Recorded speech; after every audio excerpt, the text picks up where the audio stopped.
अस्सलाम वालेकुम। वालेकुम सलाम जी। जी फरमाइए, कौन और कहाँ से? वालेकुम सलाम जी कि टीम साहब, में पाँव में बहुत दर्द रहता है। जी पाँव में दर्द रहता है? बहुत जी, पूरे जिस्म में दर्द होता है। तो आपने बताया था मेथी था दाना भाई पीस के खाएं। जी। तो मेरे जिस्म में भाई बहुत गर्मी रहती है ना, बहुत गर्मी लगती है मुझे। ठीक है, तो कैसे भाई इस्तेमाल करूँ मैं भाई मेथी दाना? अच्छा, आपकी उम्र कितनी है? क्या नाम है आपका? मैं बेलफुल से बोल रही हूँ। मेरी उम्र है 54। अच्छा, तो आपके जिस्म में गर्मी आपको कैसे महसूस हुई है? गर्मी लगती है, मेरे हाथ जलते हैं, पाँव जलते हैं। मैं रात को जब पंखा ना लगाऊंगा मैं सो नहीं सकती ना। अच्छा अच्छा अच्छा, ये बहुत गर्मी लगती है। आपने बताया था मेथी दाना पीस के भाई दूध के साथ इस्तेमाल करना। नहीं, मैंने तो अगर गर्मी का आपने बताया होगा तो मैंने इस तरह नहीं बताया होगा। उसको मैंने रात को गीला करके सुबह जो है इसका पानी पीने का इस्तेमाल करने के लिए बताया होगा।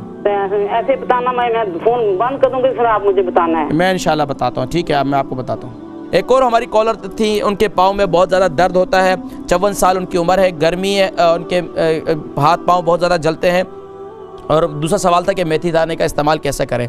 देखिए जी, मेथी दाना का इस्तेमाल तो पहले तो ये है कि आपके जिस्म में गर्मी है, तो जिस्म में गर्मी है तो रात को मेथी दाने के साथ आप इंजीर को भी गीला कर लें। 2 अदद इंजीर गीले कर लें, 1 चम्मच जो है मेथी दाना, ये जो है गर्म पानी के अंदर उसको रात को गीला कर लें। असर के टाइम इसको रख दें, सुबह के दूसरे दिन सुबह उठकर जो है नहार मुँह उसका पानी भी पी लें और इंजीर भी खा लें। एक तो इंशाल्लाह मैदे की गर्मी, जिगर की गर्मी और गुर्दे भी इंशाल्लाह बेहतरीन फंक्शन करेंगे। यहाँ तक कि दिन में पानी का इस्तेमाल ज़्यादा करें और ख़ास तौर पर दिन में दोपहर और शाम यानी दोपहर और रात के खाने के दरमियान में आप नींबू का शरबत बनाकर ज़रूर पिएं। अब उसमें अगर आपको शुगर नहीं है तो उसमें मीठा भी डाल दें, नहीं तो आप बल्कि सिर्फ नींबू वाला पानी पिएं। तो इंशाअल्लाह अल्लाह तबारक व तआला आपकी जो मैदे की गर्मी है, जिगर की गर्मी है और हाथ पाँव में जलन है, इंशाअल्लाह ये काफ़ी हद तक इंशाअल्लाह बेहतर हो जाएगा।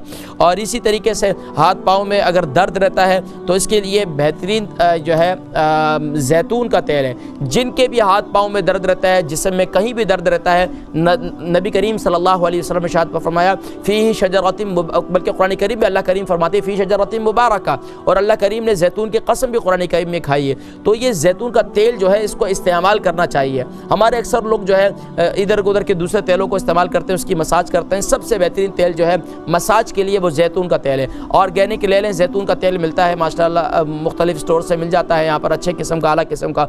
तो रात को सोते वक्त जो है जैतून के तेल से मसाज करें। लेकिन जो सबसे बड़ी गलती होती है हमारी वो ये है कि जैतून के तेल से मसाज करने के बाद उसको खुला छोड़ देते हैं।